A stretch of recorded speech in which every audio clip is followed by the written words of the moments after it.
Bienvenue au Sénat. Je vais m'exprimer au nom de notre président de mission qui s'excuse de ne pas être parmi nous aujourd'hui. Donc, je vais lire l'intervention qu'il eût dû lire s'il avait été présent. Je vais excuser aussi la plupart de mes collègues. Vous le savez, en fait, on a une suspension des travaux parlementaires. Et donc, d'habitude, nos effectifs sont un peu plus fournis, mais là, un mardi, effectivement, à cet horaire-là, on est peu nombreux ici au Sénat et on a un plan de travail assez chargé. Donc, on vous remercie d'avoir accepté cette audition. Donc, Monsieur le Président, Monsieur le Vice-président, Monsieur le Directeur général, mes chers collègues, nous poursuivrons aujourd'hui nos auditions en accueillant messieurs Sylvain Boucher, Patrick Robert et Xavier Roy, respectivement président, directeur général et vice-président de France Cluster, ainsi que monsieur Manuel Géa, qui est ici en qualité de représentant du cluster Pôle Pharma, pardon. Structure d'accompagnement et d'animation des réseaux productifs territoriaux fédérant plus de 80 000 entreprises et 300 pôles et clusters. Vous jouez un rôle important dans la construction des écosystèmes d'innovation qui nous permettront de développer les technologies de demain. Dans le cadre de cette mission d'information, nous nous interrogeons sur les relations entre les entreprises, les laboratoires de recherche, et nous cherchons à comprendre quels sont les freins au développement industriel des innovations issues de partenariats de recherche. Dans une récente enquête publiée à la fin de l'année dernière, vous indiquez que 700 PME régionales et innovantes ont besoin de fonds propres supplémentaires afin de passer à l'échelle industrielle et de poursuivre leurs activités et leur développement. Vous esquissez plusieurs éléments de réponse, comme par exemple le développement des fonds d'investissement dits late stage. Sur ce point, nous sommes particulièrement intéressés par vos recommandations et vos constats qui semblent rejoindre ceux de plusieurs autres intervenants auditionnés dans le cadre de notre mission d'information.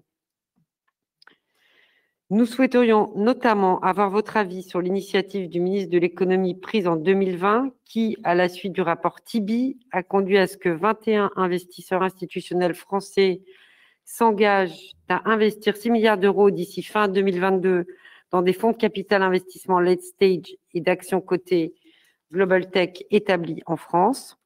Selon le gouvernement, 3,5 milliards d'euros ont déjà été engagés de la part des investisseurs institutionnels français et 18 milliards d'euros en tenant compte des souscriptions des investisseurs tiers. Parmi les fonds agréés, 2 fonds late stage devraient dépasser le milliard d'euros d'engagement et une dizaine devraient gérer un encours compris entre 450 et 800 millions d'euros. De façon plus générale, nous souhaiterions vous entendre sur les dispositifs et les actions que vous conduisez pour favoriser l'industrialisation des projets de recherche sur notre territoire. Monsieur le Président, messieurs, je vous propose de vous donner la parole pour une vingtaine de minutes environ, dans l'ordre qui vous conviendra le mieux. Là, je vais m'exprimer en ma qualité de rapporteur. Pour juste vous recontextualiser cette mission, qui est à l'initiative du groupe Les Indépendants République et Territoires dont je suis membre, qui s'intitule Excellence de la recherche, innovation, pénurie de champions industriels, chercher l'erreur française. L'objectif un peu provocateur, le cas échéant, de l'intitulé de cette mission, c'est d'essayer de nous faire réfléchir sur nos points de faiblesse, nos insuffisances à transformer l'essai en fait d'une recherche et d'une innovation qui sont à l'échelon international plutôt de très bon niveau. Et c'est exactement le focus qui sera mis dans ce rapport. Et ce rapport ne vise pas à refaire l'historique de tout ce qui a été fait sur l'innovation, la recherche, le financement des startups, etc. en France depuis le sortir de la guerre, absolument pas. C'est vraiment de se focaliser sur à la fois ce timing dans la chaîne de l'innovation et du financement, et aussi sur cette typologie d'acteurs. Et quand on dit acteurs industriels, ça peut être des acteurs de la deep tech, etc. Mais je veux dire, un peu tout sauf French Tech, quoi, tout sauf du software, etc. Parce que là, on peut dire qu'il n'y a plus vraiment de problème de financement et que les écosystèmes sont aptes à transformer l'essai. On en a la preuve avec le nombre de licornes qu'on a réussi à faire émerger et les écosystèmes de start-up. Donc voilà, j'insiste vraiment là-dessus. Et en fait, on est très optimiste. Donc notre souhait, ce serait vraiment de nous focaliser sur 5-6 propositions très concrètes, opérationnelles assez vite, qu'on puisse en fait dérouler pour accélérer la fabrication d'acteurs français, voire européens, voire internationaux dans ces domaines qui sont consommateurs de recherche et d'innovation. Merci.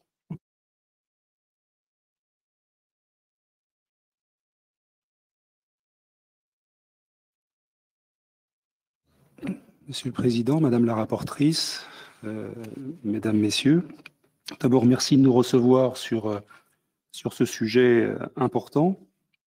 Et je voudrais en avant-propos vous présenter ce qu'est France Cluster, pour situer un peu l'écosystème que nous représentons, faire une synthèse rapide sur ce qui nous paraît être les éléments positifs et les éléments bloquants pour aboutir à l'émergence d'une filière industrielle en France à partir des processus d'innovation, l'illustrer par quelques exemples concrets que mes collègues qui m'ont accompagné pourront décrire chacun dans la filière qu'ils représentent avec moi, et à partir de ces quelques exemples, tirer quelques pistes de propositions qui nous paraissent être des pistes de propositions qui pourraient, de notre expérience, porter des fruits positifs. Alors tout d'abord, France Cluster est une structure qui a été créée il y a 25 ans. C'est en fait une plateforme collaborative qui réunit 300 clusters, dont les 2/3 des pôles de compétitivité français, donc un potentiel de 3000 ingénieurs de projets territoriaux ou d'accompagnement d'innovation, et représentant 80 000 PME et ETI innovantes sur l'ensemble du territoire national. Donc France Cluster regroupe des techniciens qui sont au service des techniciens, des managers qui sont dans les pôles et les clusters, animent l'ensemble des réflexions communes à l'ensemble de ces clusters et pôles de compétitivité, engagent, comme aujourd'hui en leur nom, des démarches de représentation, de lobby ou de portage de messages, identifient ce qui nous paraît, dans le cadre de réflexions internes avec l'ensemble de cette population, des clusters et des pôles, si vous me permettez l'expression, des trous dans la raquette. Et par rapport à ces trous dans la raquette, essaie de construire des solutions immédiates par rapport aux questions immédiatement posées nécessitant des solutions, et de construire des solutions plus pérennes et plus structurées avec un réseau de partenaires que nous pouvons identifier autour de nous, et nous l'illustrerons par exemple avec ce qui concerne les partenaires financiers. Nous avons à ce titre-là donc 4 missions clés: mutualisation de conseils, organismes de formation pour aider les clusters à se structurer, à mettre en place leurs missions, think tank interne et démarches de représentation. Et dans nos démarches, le constat que nous faisons sur le sujet qui est évoqué aujourd'hui est un constat qui est totalement unanime au travers de toutes les filières qui sont représentées au sein de France Cluster. Et il n'y a pas, à ma connaissance, de filière économique qui n'ait pas au moins un cluster représentant une activité existante, une activité industrielle existante sur le territoire national. Donc c'est vraiment un constat qui est très très fort. J'ajouterai aussi dans le propos liminaire la distinction que je souhaite opérer, et vous comprendrez pourquoi, entre ce qu'est un pôle de compétitivité, qui est un outil qui a été créé il y a 15 ans, qui est un outil d'accompagnement à l'innovation, et en tant qu'accompagnement à l'innovation, a vocation à réunir dans un même cercle de réflexion, de travail et de construction des représentants académiques, des représentants de grandes entreprises, des TPE, PME et des ETI, mais un processus d'innovation qui nécessairement, dès lors que vous travaillez sur l'innovation, a vocation à aboutir à des produits. Et quand vous parlez produits, vous parlez marché, vous parlez développement économique et vous parlez animation de filière. Et les clusters, qui sont à la base des outils d'animation de filière et d'accompagnement de création de projets à une échelle territoriale, et qui, à ce titre-là, sont dès le début sur les processus de développement économique. Et donc, le constat que nous pouvons faire à l'échelle de la phase 4 des pôles qui se termine, c'est que les pôles de compétitivité se sont clusterisés, c'est-à-dire qu'ils ont de plus en plus engagé des réflexions visant à accompagner leurs startups, visant à accompagner leurs TPE-PME dans des processus d'industrialisation. Ils se sont donc, à ce titre-là, beaucoup rapprochés et ont travaillé de façon très collaborative, très étroite avec le tissu des clusters pour former un ensemble au sein de France Cluster. Le constat qui est le nôtre, c'est que les pôles de compétitivité et les clusters sont très complémentaires, ont une démarche de travail commun et, je vous le dis, ont tissé un constat comparable au travers de toutes les filières. Et s'il faut l'évoquer en quelques mots, je dirais qu'il y a eu en France un effort très conséquent, notamment depuis une quinzaine d'années, d'accompagnement de l'innovation avec un certain nombre d'outils, outils financiers, les FUI, PIA, les ANR, les fonds ADEME, etc. Mais vous les connaissez bien. Une politique de pôle de compétitivité, une politique d'accompagnement des outils académiques, mais aussi un problème de non prise en compte de la nécessité du temps long, c'est-à-dire des changements trop fréquents de ces outils.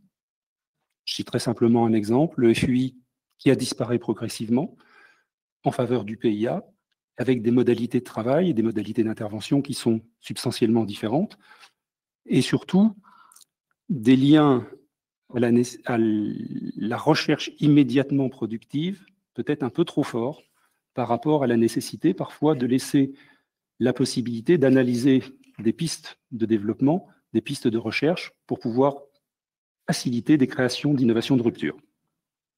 Mais j'ai envie de dire, globalement, le tissu des TPE et PME que nous représentons arrive, bon an, mal an, dans les différents outils existants et malgré leur évolution, à trouver les financements pour pouvoir conduire leurs programmes de recherche et développement. Un très fort investissement d'accompagnement des startups et des TPE, ce qui est positif, mais un manque là aussi de vision sur ce qui est le temps long, c'est-à-dire qu'une TPE qui réussit a la vocation à devenir une PME. Et une PME qui réussit a une vocation à devenir une ETI. Et les modalités d'accompagnement d'une PME et les modalités d'accompagnement d'une ETI ne sont absolument pas en place. Et c'est un constat qui est partagé totalement et que mes collègues pourront exposer de façon très claire. Et ils ne sont absolument pas en place, à notre analyse, pour une raison assez simple, qui est que le pays a perdu d'une certaine façon sa culture industrielle. Il a perdu sa culture industrielle parce qu'un certain nombre d'outils de production se sont délocalisés en entraînant avec eux les compétences qu'ils représentaient, que les outils de formation n'assument pas en totalité leur rôle, en tout cas dans l'orientation. Et pour prendre simplement cet exemple, si l'on regarde la plupart des grandes écoles de formation françaises, elles ont plus vocation à former des analystes financiers qu'à former des ingénieurs de production. Or, avant même de pouvoir être un analyste financier pertinent, il faut à un moment donné avoir réussi à faire tourner une machine. Le constat que nous avons en discutant avec les différents acteurs financiers, c'est que pour agir, il y a de l'argent. Et vous l'avez vous-même dit, il y a de l'argent, mais il ne va pas sur les sujets sur lesquels il est attendu. Il ne va pas sur les sujets sur lesquels il est attendu, du fait de cette absence de culture industrielle que j'ai évoquée, et du fait que les outils d'intervention sont des outils qui ont une aversion significative au risque par méconnaissance de ce qu'est la définition du risque industriel et du risque entrepreneurial. et mes collègues illustreront ce propos, je ne rentre pas plus dans le détail. Nous avons dans notre démarche essayé, nous, à notre échelle, de trouver des solutions, d'identifier des investisseurs, d'identifier des démarches d'accompagnement qui ont pu aider quelques projets. Nous avons détecté ce qui nous semble être un exemple de ce qu'il faudrait faire à une échelle plus large, qui est hébergé au sein de BPI, c'est le fonds SPI, qui est le fonds d'intervention industrielle, mais qui ne représente à l'échelle du pays que 700 millions d'investissements et qui n'a pu intervenir que sur une vingtaine de projets. Or, vous avez cité notre propos évoquant le fait qu'il y avait déjà 700 projets qui n'attendaient que de l'argent pour pouvoir se concrétiser. Donc, on voit bien qu'il y a un effet d'échelle très significatif entre ce qui est offert comme solution et les attentes du terrain.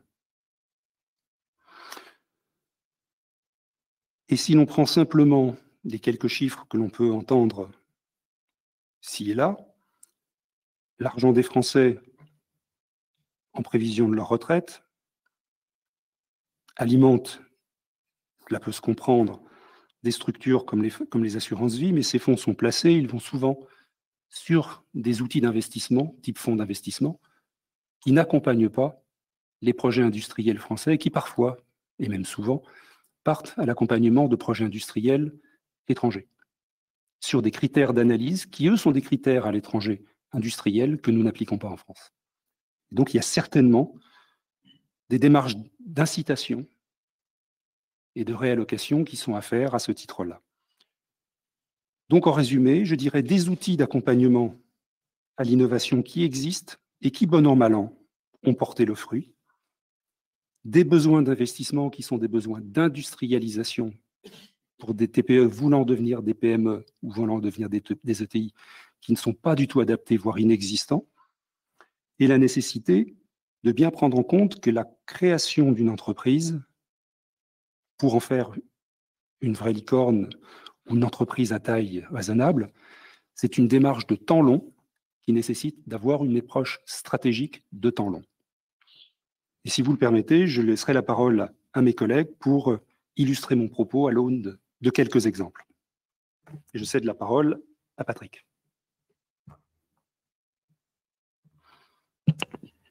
Bien, bonjour.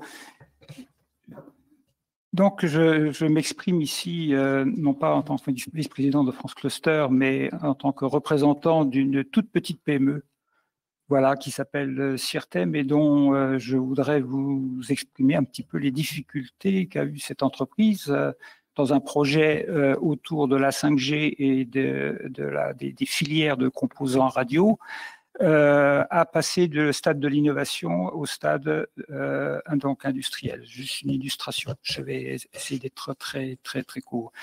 Donc, une PME, effectivement, nous ne sommes pas une jeune entreprise innovante puisque jeune ne s'applique pas. L'entreprise a plus de 25 ans d'âge. Voilà. Et donc, par contre, c'est une entreprise innovante. Elle est innovante, pourquoi? Parce que son objectif est d'accompagner les développements des systèmes de radiocommunication dans les différentes générations qui ont procédé. Ça a démarré il y a déjà bien longtemps sur le GSM, génération 2, vous voyez, c'est déjà assez ancien. Et dans ce processus d'accompagnement, juste pour vous expliquer un petit peu comment on fonctionne, on commence par développer des démonstrateurs, c'est-à-dire effectivement, on est dans de l'innovation, on est dans de la recherche, mais pas de la recherche fondamentale évidemment, et on est dans des TRL, qui est l'indicateur un peu de maturité dans les développements qui vont jusqu'à 4 à peu près.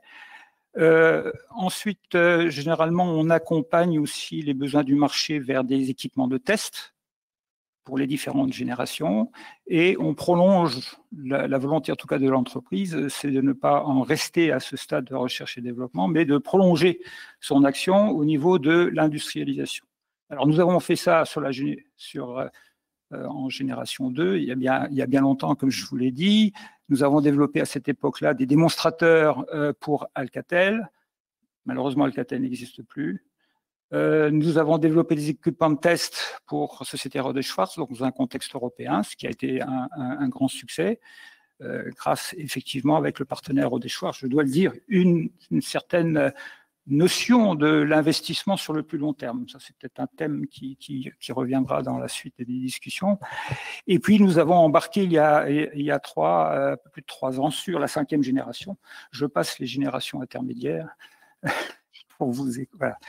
Et donc, dans le cadre de la 5e génération, nous avons participé à un projet de type vraiment innovation collaboratif avec donc une grande entreprise, avec donc un grand opérateur qui opère en France, 2 universités, une autre PME, dans un projet qui visait effectivement à bâtir les briques technologiques pour la 5G et plus particulièrement pour des antennes actives dont on prévoit un fort développement dans la bande des 28 gigas, c'est-à-dire dans la bande millimétrique, qui vont permettre d'augmenter le trafic.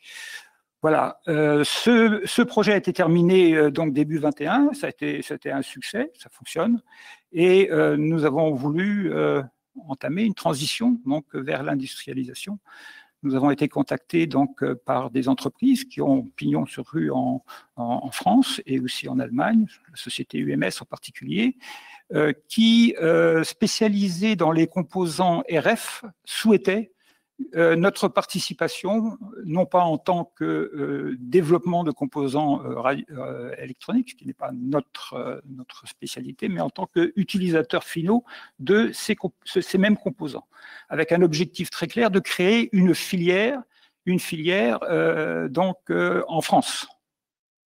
Effectivement, les prototypes que nous avons été amenés à développer utilisaient des composants fournis donc par des sociétés américaines qui ont démarré un investissement sur la 5G depuis quelques années maintenant, 4 ans au moins. Les premiers prototypes, nous les avons développés avec leur génération, qui est la génération 1, et là, ils sortent aujourd'hui la génération 4. Si je me permets de vous dire ça, c'est que le monde autour de nous bouge, et bouge très vite. Voilà. Et nous, dans le projet qui consistait à se doter d'une filière de composants en France et en Allemagne, disons avec une perspective européenne, le projet dans lequel nous avons été embarqués avec nos partenaires a subi un certain nombre de difficultés. Et c'est quelques difficultés que je me proposais de vous expliquer très succinctement. Je pourrais revenir dans le détail, évidemment. Car ces difficultés ont créé un retard du programme d'au moins 1 an. Voilà. Alors, il y a des objectifs européens qui sont très ambitieux s'agissant du développement de la 5G, avec l'opportunité de reprendre pied sur un marché qui nous a échappé pour les générations précédentes. Et là, on s'aperçoit que des difficultés qui sont quand même insupportables, il faut bien le dire, nous font perdre un temps précieux. Alors, quelles sont-elles? J'ai demandé au chef de projet qui porte ce projet d'industrialisation de les citer. Donc il a, comme sur le papier, il a indiqué donc le problème de souveraineté technologique au niveau des composants. C'est vrai que les filières des composants électroniques, c'est un sac de nœuds, disons-le, c'est-à-dire que les éléments constitutifs font 3 fois le tour de la planète avant d'arriver dans l'équipement. Voilà, il faut voir le diagramme qui était quand même. Et en particulier dans un domaine précis qui est le domaine des composants RF, pour lequel nous avons une compétence importante en France. À Limoges, il y a des spécialistes des composants RF. On a un potentiel. C'est vrai. Un système, par exemple, je sais pas, voilà, qui faisait partie de notre consortium. Donc, il y a des compétences, il y a des pépites. Et voilà, comment fait-on pour transformer ça en produit? Voilà. Alors, le deuxième point cité, c'est les manques d'instruments financiers. Effectivement, il y a des problèmes de financement, je pense que ça a été évoqué. Et il va falloir creuser, bien sûr. Pourquoi? D'où ça vient? Est-ce que c'est un problème de mentalité? Est-ce que c'est parce que, ce que je pense, comme Sylvain l'a dit, on a une vision à trop court terme s'agissant des investissements. On n'a pas le capital de long terme de type familial tel que l'on retrouve en Allemagne, c'est sûr. On a donc peut-être un problème là-dessus. Il faut en discuter. Voilà. Le troisième point qui avait été mentionné, c'est le mode de sélection. Voilà. Le projet a été présenté à 2 comités d'experts. Le premier comité d'experts, je ne citerai pas de nom, évidemment, a été mobilisé en 48 heures. Après l'audition, nous nous sommes rendus compte que les experts mobilisés se sont déclarés comme étant non experts sur le sujet traité. Voilà. C'est terrible. Deuxième audition aussi, d'autres problèmes dont je ne... Donc ça veut dire qu'il y a un processus de sélection des projets.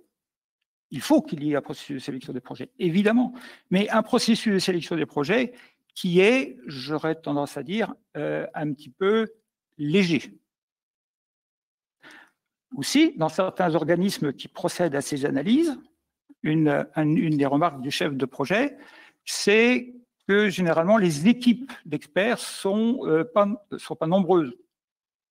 On a affaire à des experts qui sont plutôt jeunes, qui sont en place pour quelques années seulement, et qui effectivement ne sont plus là. Donc les structures elles-mêmes n'ont pas la stabilité, la pérennité nécessaire pour pouvoir élaborer un jugement pertinent. Voilà. Écoutez, je vais rester là, je pense que j'ai dépassé. Excusez-moi, monsieur, on a juste une petite question pour être sûr de bien saisir contextuellement ce que vous évoquez. C'est un projet collaboratif pour passer d'un démonstrateur à de la presserie industrielle et faire émerger une filière industrielle des composants briques 5G que vous évoquiez. Oui. Ces comités d'experts dont vous déplorez finalement qu'il n'ait pas intégré beaucoup d'experts, mais peut-être n'y en a-t-il pas sur ces sujets-là, parce que ça arrive en fait dans notre pays malheureusement. Mais l'objectif, c'était quoi? De répondre à des appels à projets, de répondre à des demandes de financement? Oui, appel à projet, dans le cadre d'appel à projet. Oui, d'appel à projet de qui lançait ces... En fait, c'était des appels à projet. Financement, en fait, oui, d'appel à projet financement. Oui. Appel à projet lancé par qui? Excusez-moi. Alors, il y avait, j'en avais, alors lequel il y a la DGE qui était. D'accord, ok. D'accord, c'était des appels à projets lancés par les structures publiques dans le cadre de programmes. Donc, il y a la DGE, il y a la BPI aussi qui a fait des appels à projets. Il y en a un qui est prévu pour le mois de juin aussi, s'agissant de la 5G, c'est-à-dire dans le renforcement un petit peu de la 5G. C'est dans ces dispositifs-là, effectivement, que le consortium qui s'est créé. Okay.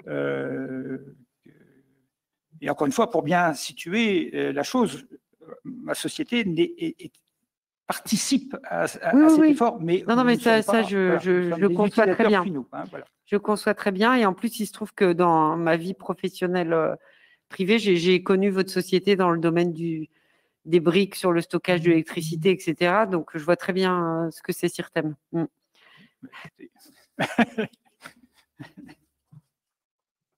Si vous le permettez, je passe la parole à Manuel qui va présenter la situation de sa filière. Bonjour, donc merci. Je vais vous parler donc de la filière des sciences de la vie. Donc je suis un ingénieur entrepreneur, donc j'ai créé beaucoup de sociétés et notre société donc Biomodelic System, dont nous sommes copropriétaires. Donc il y a cette notion de propriété de l'outil de production de recherche. Nous travaillons à la fois en Allemagne, en Inde, en Belgique. Donc nous avons une vision très internationale. Et en 2004, nous avons mis Biomodelic System en France parce que la JEI est arrivée, sinon nous serions au Canada.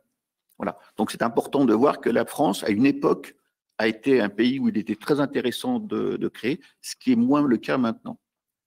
Le point important aussi, c'est le problème de passer de la Startup Nation à la Scale-up Nation. Et en fait, le problème, c'est que les profils et les réflexes de la Startup Nation, qui est en fait des gens qui vous promettent monts et merveilles et qui vont lever des fonds, et des investisseurs qui veulent quasiment sortir avant même d'être rentrés. ne sont pas tout à fait compatibles avec la scale-up nation, c'est-à-dire la montée en puissance, le changement d'échelle, où là, vous avez besoin d'accompagnement, de gens qui vont avoir envie de transformer cet argent en profit futur avec une vision long terme, si vous voulez. Et le problème, c'est que quand on ne promeut que la Startup Nation, on va promouvoir des entreprises dont l'objectif, en fait, est de se faire racheter ou de se faire ou disparaître, alors que le profil des personnes, le profil de la mentalité derrière pour faire de la scale-up nation, c'est-à-dire des sociétés de développement, n'est pas le même. Et là, je voudrais vous donner deux exemples, Allemagne et Belgique. Donc, dans les années 99, j'étais chez Boehringer Ingelheim, donc un grand groupe pharmaceutique allemand. Lorsqu'il s'agit de fermer un site de recherche près de Munich, le groupe familial allemand a décidé de transformer ce site en un site de bioproduction. Donc, je vous parle, nous sommes en 99. Et au lieu de faire des projets, vous savez, de recherche, de pilote et tout, ils sont directement passés sur un process industriel et ont décliné l'ensemble des éléments. Donc, c'est une famille qui a décidé d'investir contre l'avis de tout le monde. Je peux vous rassurer que sur ce plan-là, qui a mis des centaines de millions de Deutschmark. Aujourd'hui, cette entité qui s'appelle BioExcellence est un des leaders mondiaux de la bioproduction. Donc, on voit bien qu'il y a cette notion de durée, d'investissement d'une famille et du soutien des banques. Le deuxième exemple, c'est Novaceps, oui, l'usine qui a été implantée finalement en Belgique. Il faut savoir qu'en France, donc Michel Spagnol, que je connais très bien, n'arrivait pas à trouver les financements et ça n'intéressait personne en France. En Belgique, il faut savoir que la Belgique est le premier pays de bioproduction en Europe. Eh bien, il a pu monter cette usine qui a produit le fameux vaccin AstraZeneca. Et aujourd'hui, vous avez les Français qui courent derrière en disant oui, mais c'est trop tard. Ils n'ont pas compris. Donc ça, c'est un point aussi très important de comprendre ce qu'il en est. L'autre point qu'on peut peut-être expliquer, c'est qu'en 2003, j'étais un des vice-présidents du LEM Biotech. Donc j'étais patron d'une biopharma américaine, donc nous avons monté. Nous avons fait une étude sur l'intérêt de créer de la bioproduction en France. Ce rapport a été enterré par la DGE, nous expliquant que la production n'avait aucun intérêt. Donc, on voit bien, il y a une question de mentalité, de formation et d'avoir des gens qui comprennent les choses et pour lesquels la production est quelque chose de noble et fondamental. Alors maintenant, comment est-ce qu'on peut arriver à changer les choses? Donc, je suis un des fondateurs du pôle Médicène, je suis aussi fondateur du LEM Biotech et j'ai travaillé pour le MEDEF Santé. Mais ce qui est important, c'est Pôle Pharma, c'est quoi? C'est des territoires, donc Centre, Normandie, Val-de-Loire, qui ont décidé, donc ça part du territoire, de s'organiser pour pouvoir créer un environnement favorable à la production pharmaceutique. On peut résumer aujourd'hui, donc c'est le premier cluster pharmaceutique d'Europe, mais ça personne ne le sait parce que oui, tout ce qui est territoire, souvent on oublie. Deuxièmement, c'est 70 000 emplois, ça fait à peu près plus de la moitié de la région de la France, et ils sont en train de se développer dans le sud avec l'Aquitaine, le nord, donc c'est en train de devenir l'acteur de référence de production en France. Et surtout, c'est que vous avez donc une volonté de créer une filière qui a été créée indépendamment des pôles d'État. C'est-à-dire que c'est parti du terrain. Aujourd'hui, vous avez, ce qui est une force, l'ensemble de la filière. C'est-à-dire que vous avez depuis l'équipementier qui fabrique une ligne jusqu'au fabricant de bouchons. Et vous avez vu avec la crise du vaccin, c'est que si on veut avoir une filière souveraine, eh bien, il faut penser aux bouchons. Et ça, je peux vous dire que quand vous allez présenter un projet de bouchon dans les pôles de compétitivité traditionnels ou la PPI et tout ça, on vous rit au nez. Or, c'est fondamental. Donc, cette notion de filière est clé. Et donc, aujourd'hui, qu'est-ce qui se passe? Eh bien, vous avez Pôle Pharma qui n'a pas fait beaucoup de bruit, vous savez, au départ. Aujourd'hui, a doté la France du plus puissant pôle de production d'Europe. Maintenant, ce qui est important, c'est comment est-ce qu'on peut aider Pôle Pharma à se développer et comment on peut aider aussi les entreprises à se développer. Et là, on a plusieurs exemples que je voudrais illustrer. C'est la filière bioproduction. Vous avez donc des compétences, des savoirs qui sont sur le terrain, mais il y avait des problèmes de formation. Donc, Pôle Pharma a créé en fait ce qu'on appelle BioS, donc BioE, excusez-moi, parce qu'il n'y a plus, qui a été un centre de formation, donc qui a été investi par les régions ont mis de l'argent pour pouvoir commencer à former les futurs opérateurs. Ensuite, vous avez tout un ensemble de laboratoires territoriaux, ceux de Tours, mais d'autres acteurs, des sociétés qui se sont regroupés pour travailler sur le projet BioS qui est soutenu par l'industriel Servier et qui a transformé en fait un site industriel qui était voué donc il a reconfiguré pour devenir en fait un centre de bioproduction dans un premier temps de l'eau clinique. Et donc maintenant, vous avez l'accumulation et l'arrivée d'acteurs pour préparer cette filière en région. Donc ça va se trouver sur la région de Tours. Vous avez aussi un autre exemple, c'est la chimie fine. Ouais. Pareil, ça n'intéressait personne. Le seul problème, c'est que pour pouvoir fabriquer des médicaments, il faut avoir accès à des API. Et donc, c'est une petite société qui s'appelait au départ, donc qui s'appelle Accentis, donc un petit acteur, qui, grâce à la volonté de son patron, a décidé de construire un acteur de la chimie fine, donc pharmaceutique, contre l'avis de tout le monde et contre le désintérêt généralisé. L'avantage, c'est que quand la crise est arrivée, Accentis était là et a pu commencer à produire. C'est la même chose aussi, vous savez, avec les productions de vaccins. Des acteurs locaux ont pu transformer leur ligne de production pour pouvoir servir en fait le marché. Et puis le dernier point, c'est une petite société qui s'appelle, alors je vais vous donner parce que c'est la stop Reprofarm, c'est issu de Tours, de l'université de Tours, de l'INRAE de Tours, et elle a réussi en trouvant en fait le soutien de tous les acteurs locaux et de formation, de pouvoir passer du projet de recherche à celui d'études cliniques et de pouvoir se développer. Ce que je voudrais peut-être résumer, c'est l'importance du tissu de la filière. Mais la filière, c'est aussi les équipementiers, c'est aussi les boîtes de services, c'est tout ce qu'il y a autour. Et il n'y a pas de saut-métier ni de composantes de basse qualité. L'autre point, c'est quand vous commencez à avoir une taille critique sur un territoire avec le soutien des régions, c'est que maintenant, vous avez des acteurs qui vont venir s'installer ici. Et un exemple, Novo Nordisk, qui est un gros acteur pharmaceutique, a décidé de faire de la France là où il était pour augmenter sa capacité de production parce qu'il avait trouvé dans la région Pôle Pharma tous les éléments nécessaires pour pouvoir se construire. Donc on voit bien que c'est un phénomène d'agrégation et d'effet de levier qui se passe. Et croyez-moi, les gens, ce qu'ils veulent, c'est des gens sur le terrain, qu'on trouve des gens formés, qui puissent travailler, une stabilité dans les emplois et on ne change pas, si vous voulez, de règles tout le temps. Vous connaissez le crédit impôt recherche qui est fondamental pour l'innovation de rupture parce qu'on ne donne pas aux experts ce qu'ils en pensent. Donc c'est vraiment, le CIR est un levier d'innovation de rupture fondamental. Quand j'entends les gouvernements successifs dire on ne touche pas au CIR alors qu'ils baissent un coefficient qui est le coefficient de prêt de structure, c'est se moquer du monde.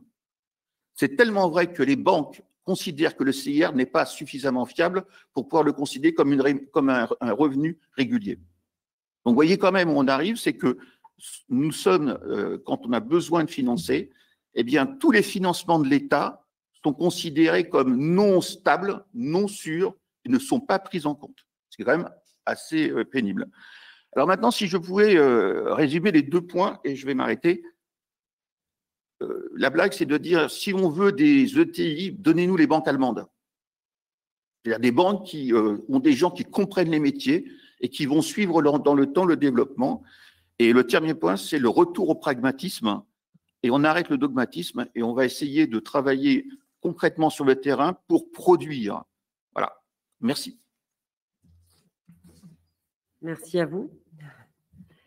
Je voulais juste revenir sur juste un tout petit dégagement sur le crédit d'impôt recherche. J'entends ce que vous dites, mais il ne faut pas sous-estimer le fait qu'aussi, on a des règles européennes qui nous dictent aussi un régime d'aide d'État et qu'on n'a pas les mains complètement libres pour faire ce qu'on veut sur ce type de dispositif. Je vous rassure, ce n'est pas de changer le CIR, c'est tout simplement de ne pas changer un coefficient qui est changé parce qu'on ne le voit pas.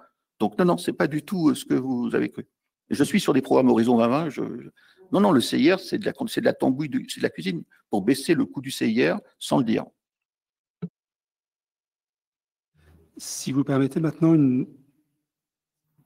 une présentation concernant le passage du stade du pilote au stade de l'entreprise.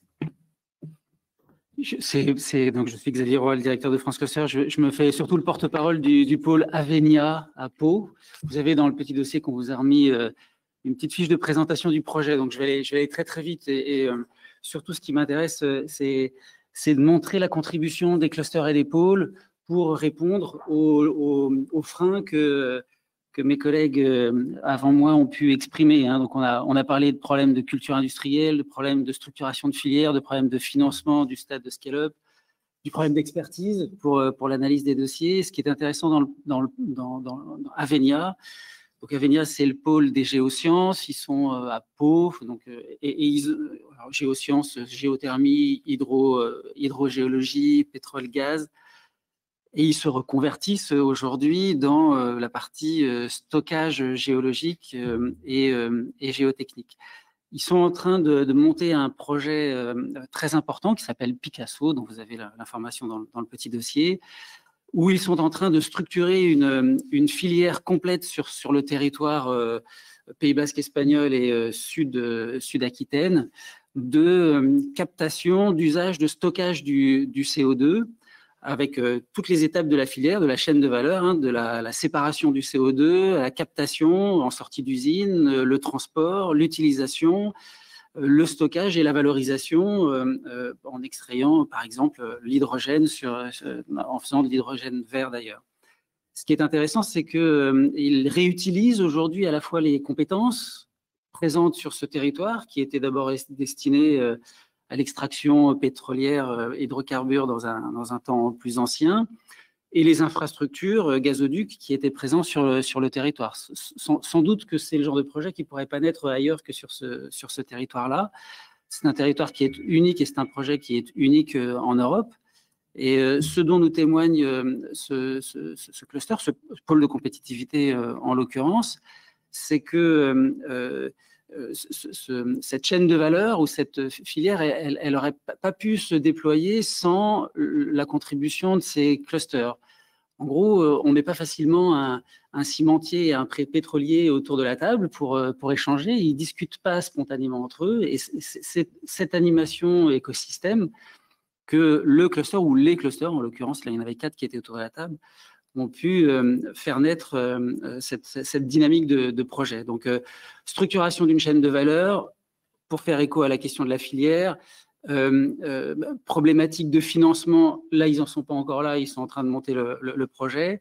Et puis, expertise, que notre collègue Patrick évoquait tout à l'heure avec Cirtem, où là, il y a le savoir-faire des clusters qui apportent à la fois leurs connaissances technologiques, marché, produits et éventuellement filières pour accompagner l'ensemble des projets.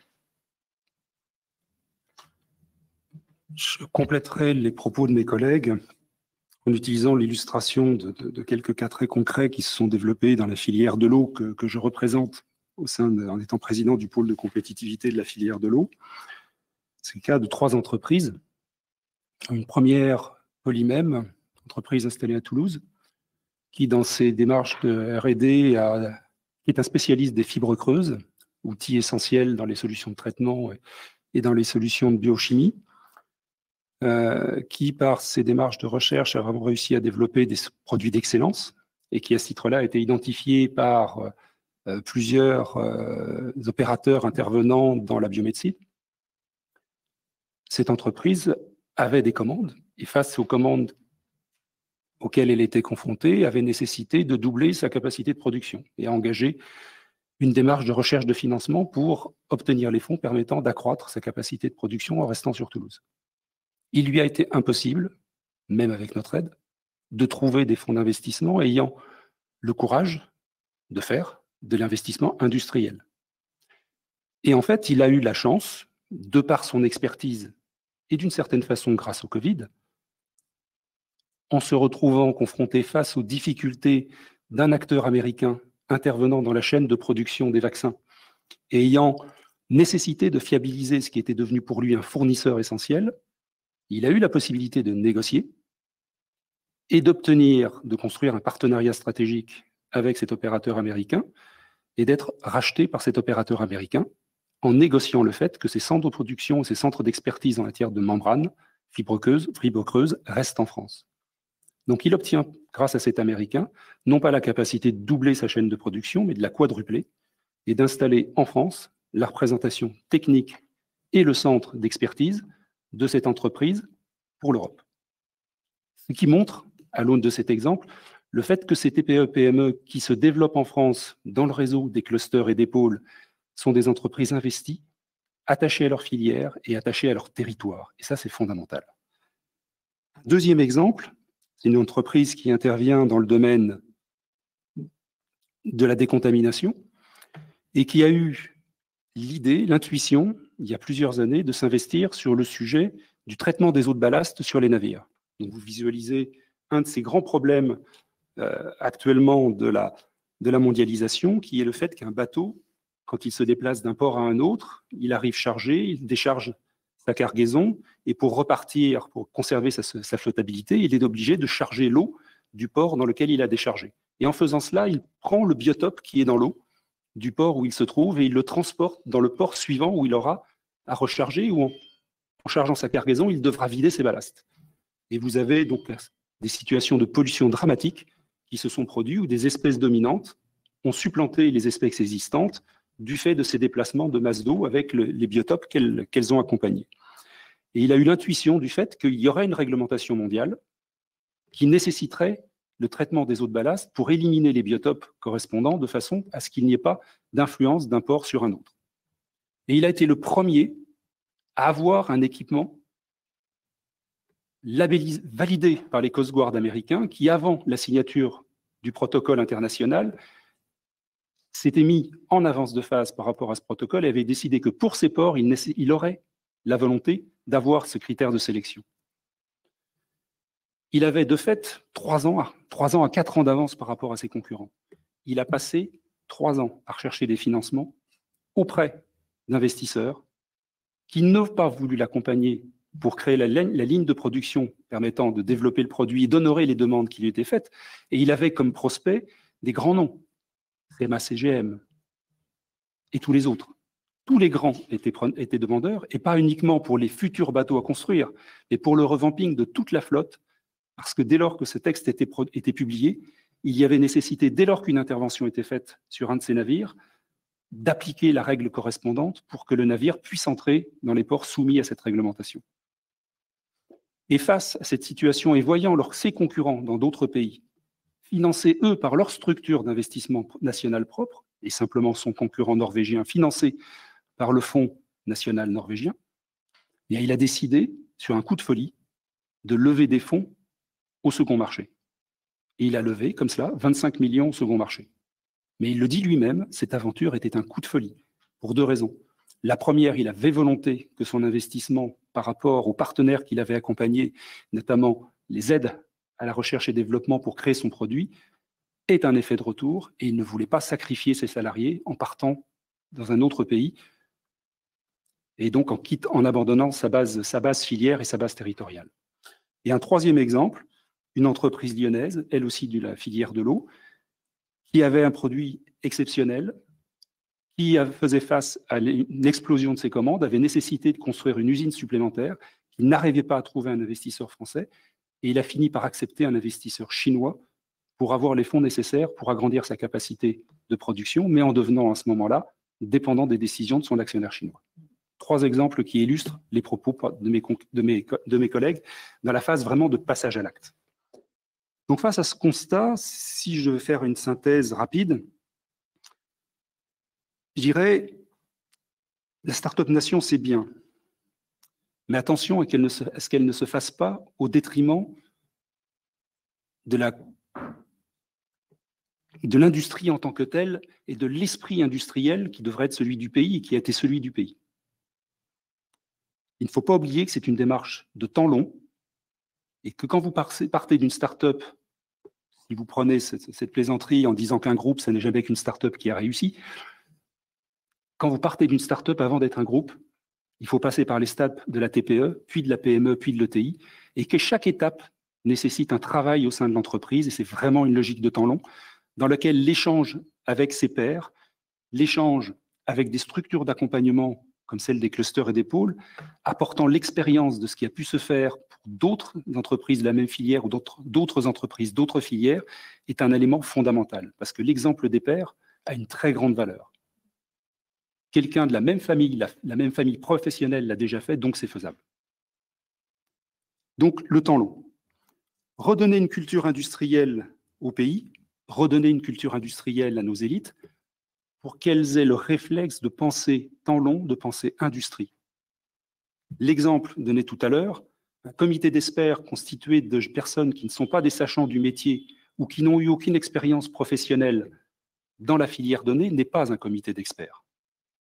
Par contre, vous avez au sein des pôles de compétitivité des comités de labellisation qui sont constitués par des entreprises du métier, qui réalisent le métier tous les jours et qui sont donc des sachants du métier.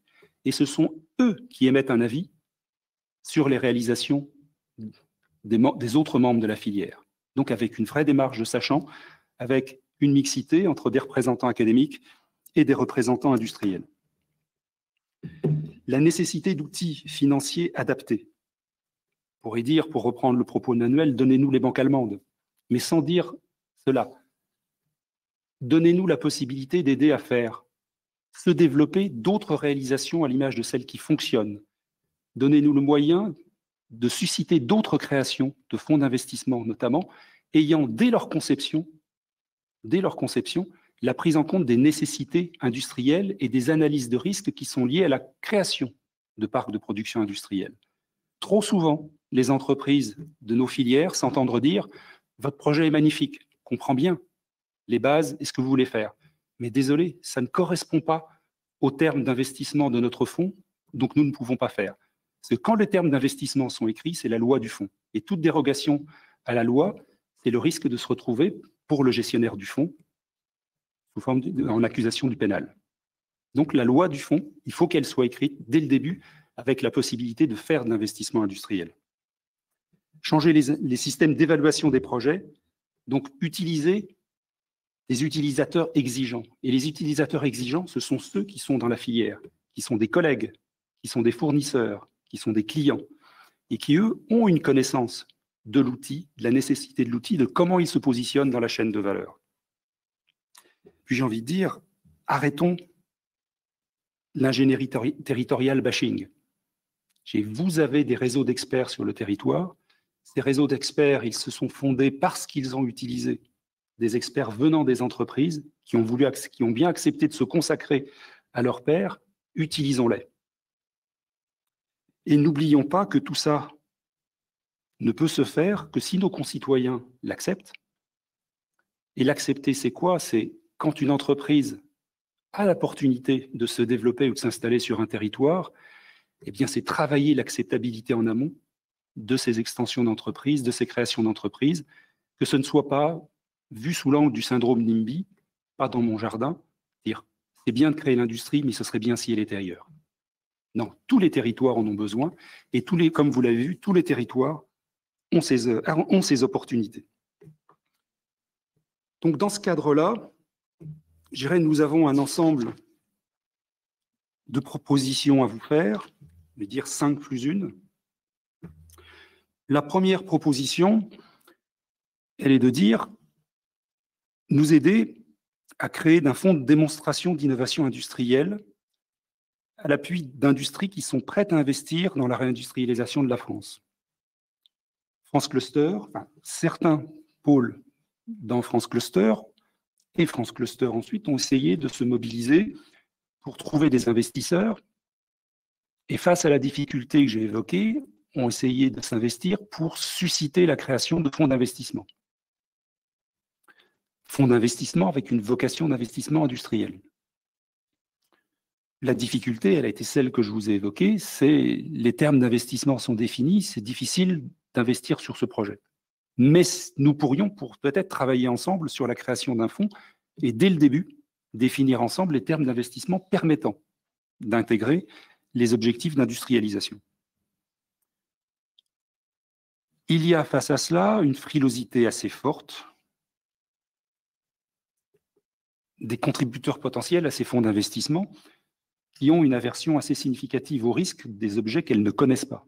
Et l'objet industriel est pour beaucoup méconnu. Donc notre idée a été de dire il faut qu'il y ait une structure qui soit capable d'infléchir, d'avoir un poids sur l'écriture des termes d'investissement d'un nouveau fonds. Et donc notre idée, elle a été de dire pour essayer de répondre aux besoins des PME innovantes à fort potentiel de croissance qui vont venir demander des investissements pour industrialiser leurs solutions, il faut contribuer à créer des fonds. Et donc, nous voulons essayer de créer un fonds de fonds en s'appuyant sur des investissements de familles industrielles, sur des investissements d'institutions françaises, permettant de constituer une première enveloppe de départ pouvant être apportée sur la contribution de 4 à 5 nouveaux fonds industriels. De l'exemple de ce que je disais tout à l'heure, BPI et SPI. Une deuxième proposition, Xavier? Oui, une deuxième proposition pour aller très très vite. Je vois que l'heure tourne. Alors, on vous a mis dans le petit dossier une petite fiche qui présente en gros le schéma qu'on imagine. On pourra bien sûr répondre à vos questions. Une deuxième proposition, c'est de se baser notamment sur la très très forte évolution que vit notre tissu économique à l'aune notamment de l'accumulation des quelques crises qu'on a vécues, mais qui sont aussi l'occasion, ou en tout cas qui ont généré des opportunités que nos entreprises, nos PME peuvent saisir. Et pour ça, ces opportunités, elles sont sans doute au croisement de plusieurs filières que je pourrais qualifier traditionnelles pour faire écho à des filières qui existaient par le passé. Et ce qui nous intéresse, ce qu'on a pu observer, c'est la coopération intercluster comme un vrai outil pour permettre à nos entreprises d'attaquer ces nouveaux marchés. On le vit aujourd'hui dans la e-santé, ou des clusters du numérique associés à des clusters de la mécanique de précision, associés à des clusters de la santé, bien évidemment. On le voit dans le bien vieillir, où on associe autour de la silver economy toute une série de compétences qu'on va trouver dans l'agroalimentaire, la mobilité, le tourisme. Il y a toute une série d'acteurs qui sont regroupés en clusters thématiques et qui peuvent apporter des solutions innovantes à l'attention de nos seniors et de leurs aidants. On est évidemment dans une logique d'animation d'écosystèmes avec cet objectif de pouvoir répondre à ces besoins nouveaux qui émergent notamment à l'issue de l'accumulation des crises qu'on a pu rencontrer. Et on a des exemples assez étonnant, je disais, par rapport au secteur du bien vieillir, par exemple, où en associant une quarantaine de clusters, on identifie très très vite un peu plus d'une centaine de solutions innovantes qui peuvent être mises à disposition des seniors et de leurs aidants. Je vais enchaîner sur la proposition numéro 3. La proposition numéro 3, c'est créer des groupements de PME ETI à l'appui des commandes publiques. Donc France Cluster et les clusters sur le territoire, dans leur travail au sein de leur filière ou en intercluster sur un même territoire ou au niveau national, ont une expertise pour monter des groupements de PME et les faire vivre sur le long terme. Et c'est face à la commande publique, qu'elle soit nationale ou internationale, être en capacité de monter des groupements d'entreprises réunissant les différentes compétences nécessaires pour que les solutions puissent être proposées, mises en œuvre, et donc que ce groupement puisse être attributaire d'une consultation. J'ai d'un côté, c'est l'accroissement, le développement des entreprises par les fonds propres. Ce que j'évoque là, c'est le développement des entreprises par l'évolution de leur commande publique et la possibilité donc de pouvoir, en se regroupant, de répondre à des appels d'offres. Mais ça suppose deux choses. Ça suppose que ce type de consultation existe, et c'est loin d'être le cas. Et cela suppose aussi que ces consultations, puisque ce sont souvent des entreprises innovantes, prennent en compte la commande innovante. Et la prise en compte de la commande innovante est un véritable sujet. Développer de l'innovation, c'est bien, mais encore faut-il que les différents donneurs d'ordre potentiels l'utilisent.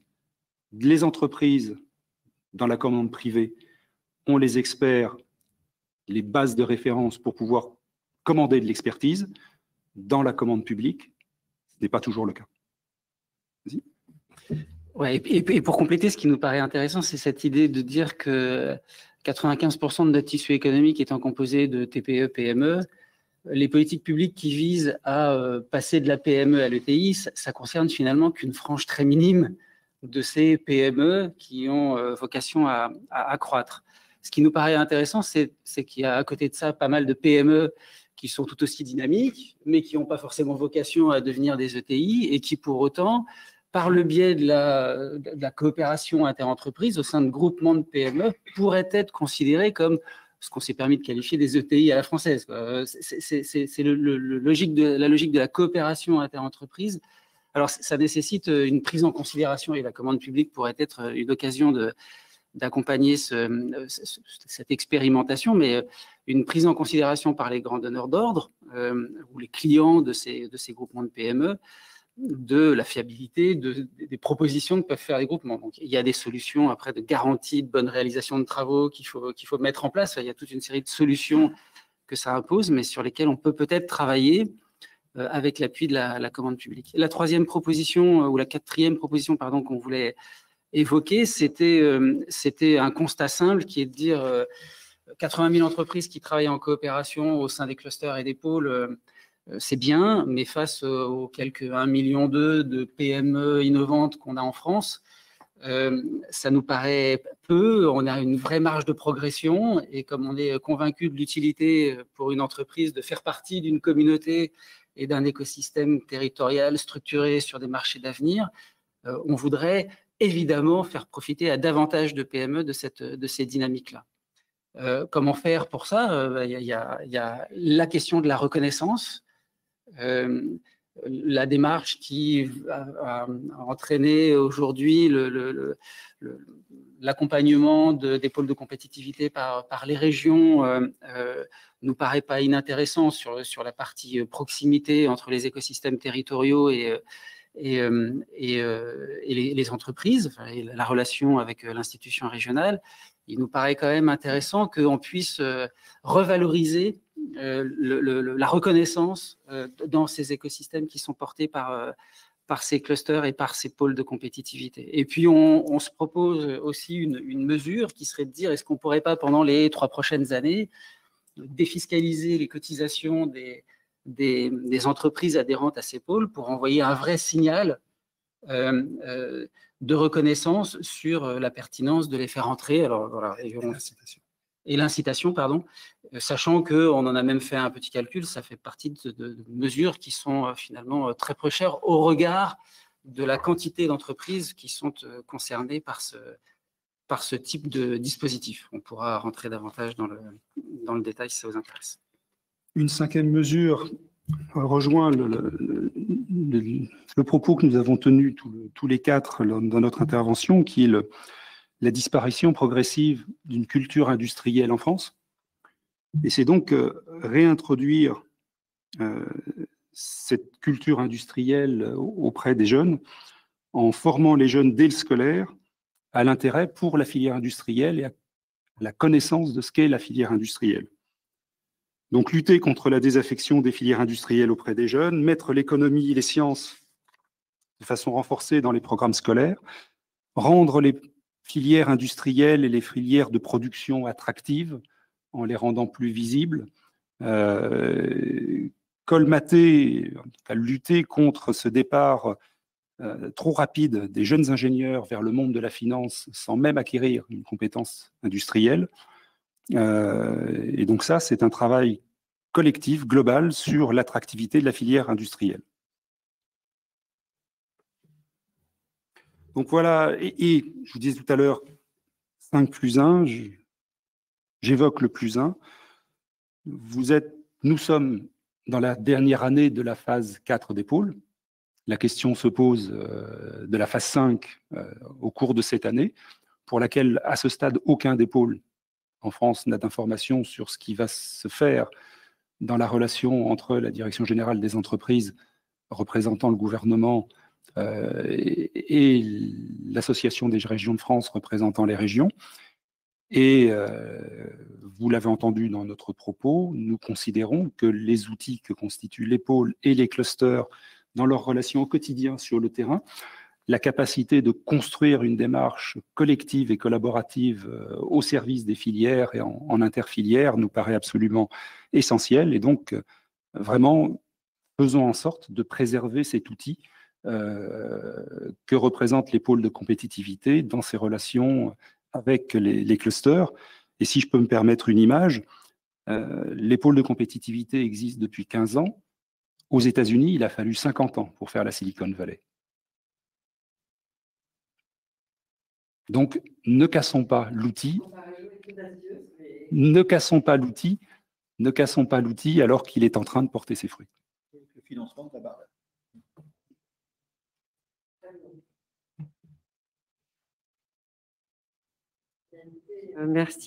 Merci beaucoup pour ces propositions. Je vais vous poser juste quelques questions parce que vous avez eu, je pense, le questionnaire et puis les propositions que vous émettez montrent que vous avez bien cerné le sens de notre propos. Je partage certains de vos constats et c'est ce qui a motivé la création de cette mission. Moi, je ne crois pas au French Mittelstand. Je n'y crois pas du tout, en fait, depuis 35 ans que j'observe ça. En fait, ce n'est pas dans notre culture. Donc oui, il vaut mieux avoir plus de TI, tout ça, mais c'est courir après des chimères et ce n'est pas notre culture, en fait. Parce qu'en France, on a inventé l'individu. Et donc, on a beaucoup de chefs d'entreprise qui n'ont pas envie d'être gros, beaucoup, et qui se contentent d'être dans une TPE ou une PME d'excellence sur des briques technologiques, des choses très, très fines dans des domaines très industriels. Donc, moi, je crois plus à la task force, à la consolidation stratégique, voilà, pour essayer d'attaquer des marchés ou effectivement répondre à des commandes publiques, etc. Sur les véhicules d'investissement, les fonds, là, évidemment, il faudrait drainer de l'argent pour financer l'industrie et je ne vais pas vous dire le contraire. Moi, j'avais essayé de faire une proposition de loi pour drainer une partie de l'épargne publique pour faire des fonds souverains industriels. Ça n'a pas été ni compris ni accepté, je dirais, ou ça n'a été que trop compris mais pas accepté. Je ne partage pas du tout votre vision sur c'est parce que les règlements des fonds. Non, c'est parce que les fonds d'investissement, en fait, ils ont une logique financière qui ne peut pas être la logique de l'industrie. Je veux dire, ils ont des besoins de retour sur investissement et des besoins de TRI ou de multiples que l'industrie ne peut pas offrir. Et donc, les banques ne jouent pas leur rôle sur le financement des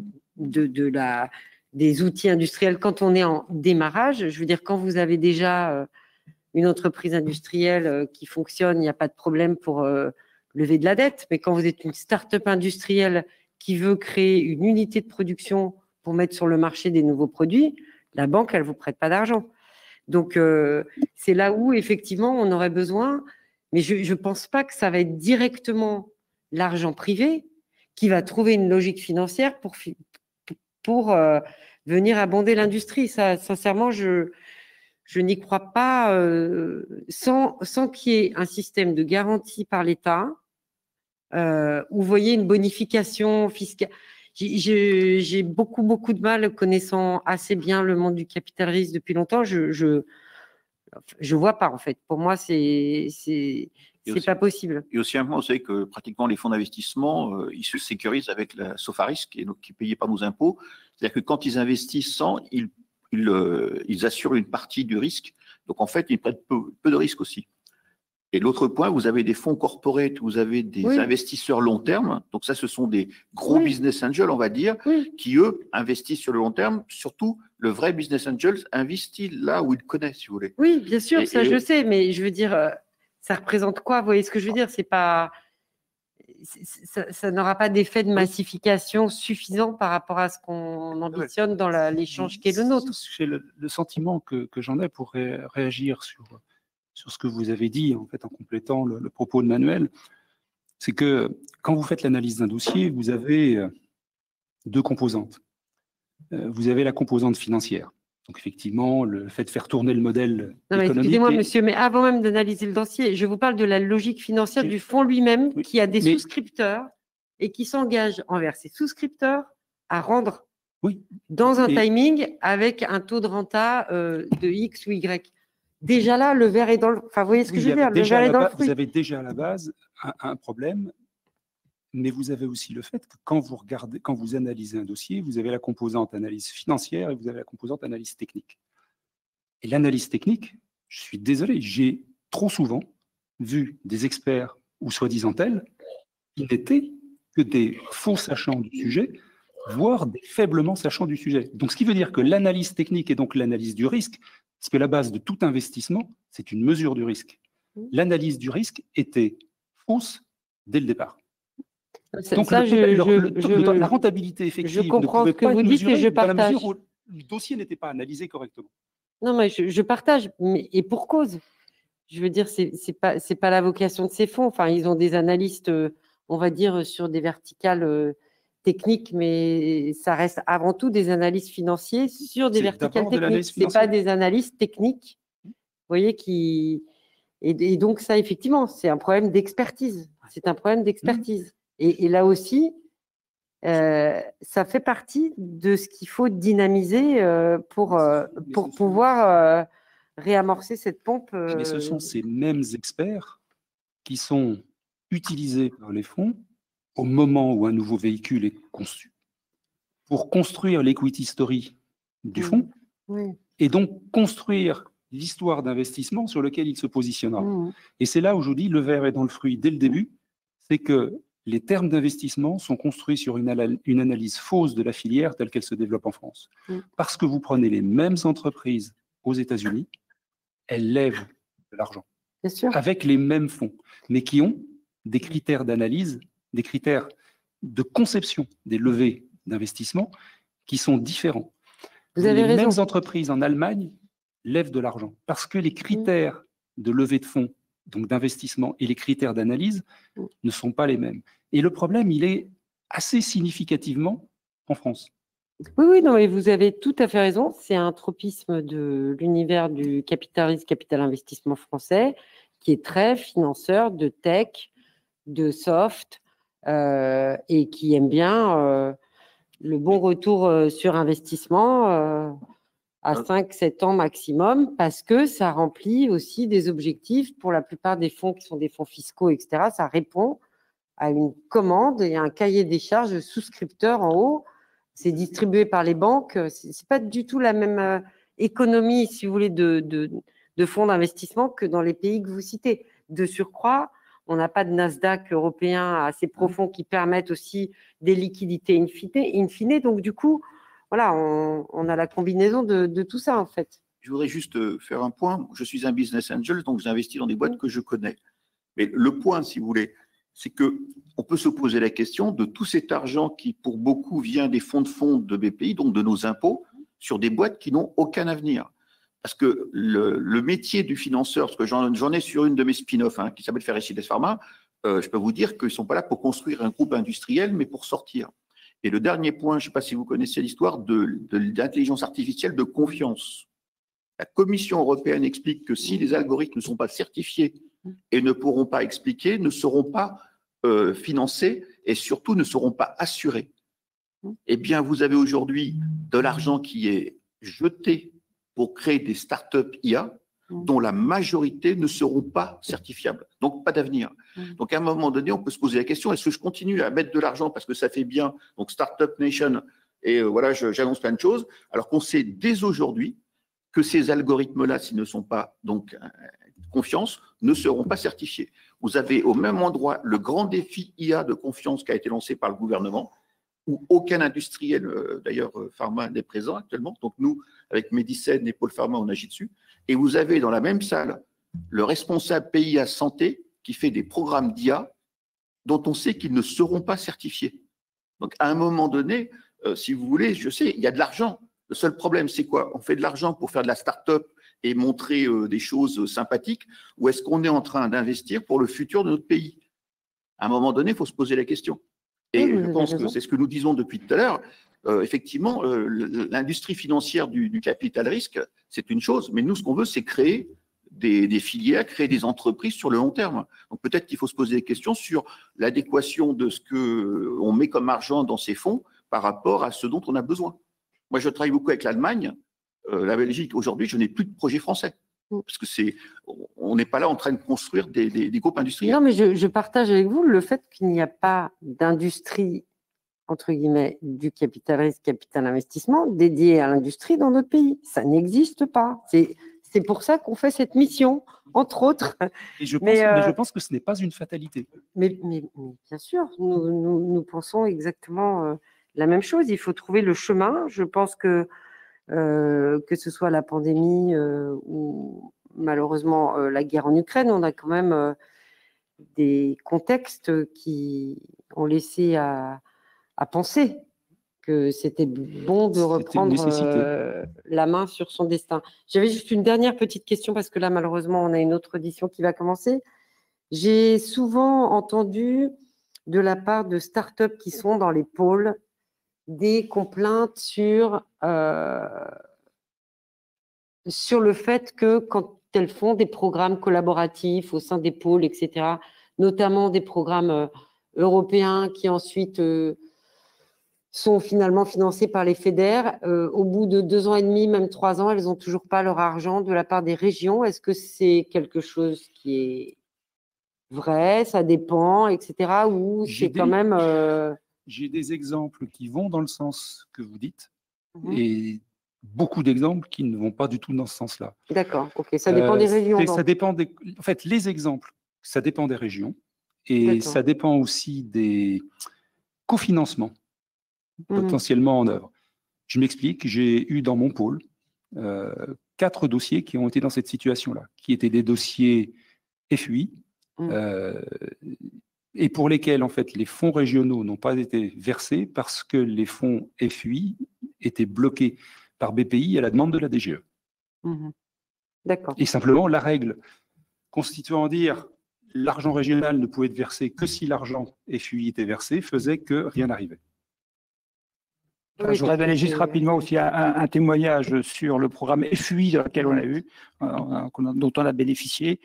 Il a fallu, après quand même lettre, on a obtenu une lettre d'excuse de Bruno Le Maire qui s'excusait effectivement des délais excessifs dans le versement des fonds d'aide.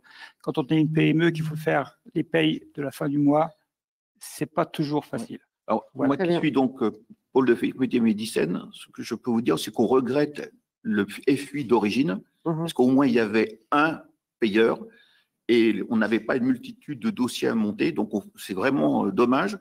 Et puis le dernier point, c'est arrêter de faire des guichets dans tous les sens et des appels à projets dans tous les sens.